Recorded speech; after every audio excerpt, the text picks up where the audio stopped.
ଆମ ଓଡ଼ିଶା ଦହିବରା ତ ସମସ୍ତେ ଜାଣିଛନ୍ତି, ତେଣୁ ତା ବିଷୟରେ ବିଶେଷ କିଛି ନ କହିକି ଆମେ ଯିବା ରେସିପି ଉପରକୁ। ଆଉ ଯେଉଁଟାର ନାଁ ହେଉଛି ଗୁଜିଆ ଦହିବରା, ମାନେ କମ୍ବିନେସନ୍ ଅଫ୍ ଗୁଜିଆ ଆଣ୍ଡ ଦହିବରା।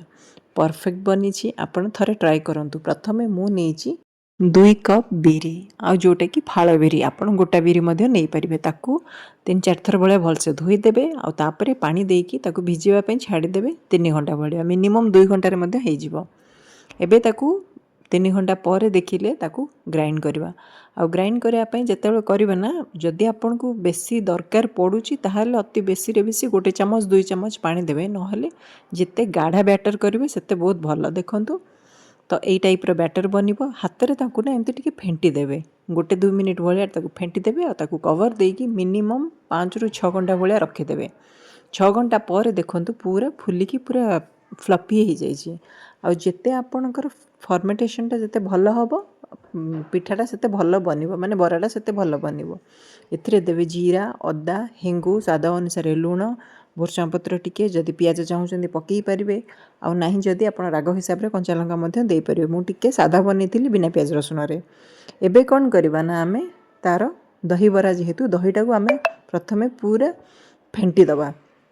ଫେଣ୍ଟିକି ତାକୁ 3ରୁ 4 ଭାଗ କରିବା। ଯେତେଟା ଆପଣଙ୍କର କଲର୍ ଦରକାର ସେଇ ହିସାବରେ ପକାଇବେ। ମୁଁ ରେଡ଼୍ ପାଇଁ ନେଇଛି ବିଟ୍ରୁଟ୍ର ଜୁସ୍, ତାକୁ ଗ୍ରାଇଣ୍ଡ କରିକି ବିଟ୍ରୁଟ୍ର ଜୁସ୍ ନେଇଛି। ଆଉ ସେପଟେ ଯେଉଁ ଧନିଆ ପୁଦିନା ଚଟନି ସେଟା ଟିକେ ପକାଇଛି। ଆଉ ପ୍ଲେନ୍ ଦହି ଗୋଟେ ରଖିଛି, ଆଉ ଗୋଟାକରେ ଗାଜରର ପ୍ୟୁରି ପକାଇଛି। ଏମିତି ମୋର 4ଟା କଲର୍ ରଖିଛି।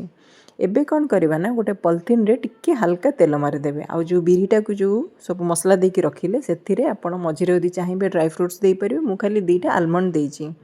ଆଉ ତାକୁ ଏମିତି ଫୋଲ୍ଡ କରିଦେବେ।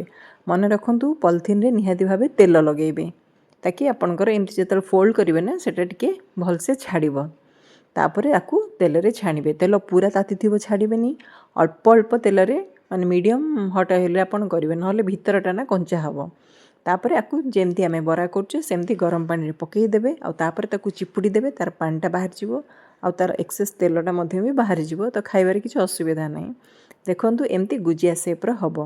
ଆଉ ଏମିତି ଟିକେ ଚେପା ଚେପା ହେବ, ଯେହେତୁ ତେତେ ଆପଣ ଚିପି ଦେବେ ତ ସେଇଟା ଆଉ ଟିକେ ଚେପା ହେଇଯିବ। ଏବେ ଯେଉଁ ଆପଣ ଦହିଟା ଯେଉଁ ରଖିଥିଲେ କଲରଫୁଲ୍ ଦହି, ସେଇଟାକୁ ଆପଣ ପକାଇ ଦେବେ। ଆଉ ମୁଁ ଗୋଟେ ଜିନିଷ ଆପଣଙ୍କୁ କହିବାକୁ ଭୁଲି ଯାଇଛି, ଦହି ଯେତେବେଳେ ନା ସେଥିରେ ହାଲକା ଟିକେ କଳା ଲୁଣ ପକାଇ ପାରିବେ।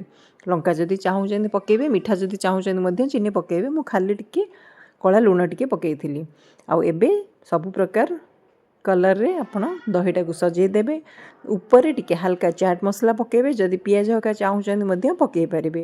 ଡେକୋରେସନ୍ ଆପଣଙ୍କ ଉପରେ ଡିପେଣ୍ଡ କରେ। ମୁଁ ସେଥିରେ ଯେଉଁ ତେନ୍ତୁଳିର ଚଟନି ଟିକେ ଦେଇଛି, ଆଉ ଏଇ ଦହି ପକାଇଛି, କିଛି ବୁନ୍ଦି, ଆଉ ଆମର ଯେଉଁ ପୋମଗ୍ରାନେଟ୍ ମାନେ ଡାଳିମ୍ବର ମଞ୍ଜିଟା ମଧ୍ୟ ପକାଇ ଦେଇଛି। ଏବେ ଆମର ରେଡ଼ି ହେଇଗଲା ହୋଲି ସ୍ପେଶାଲ୍ ଗୁଜିଆ ଦହିବଡ଼ା।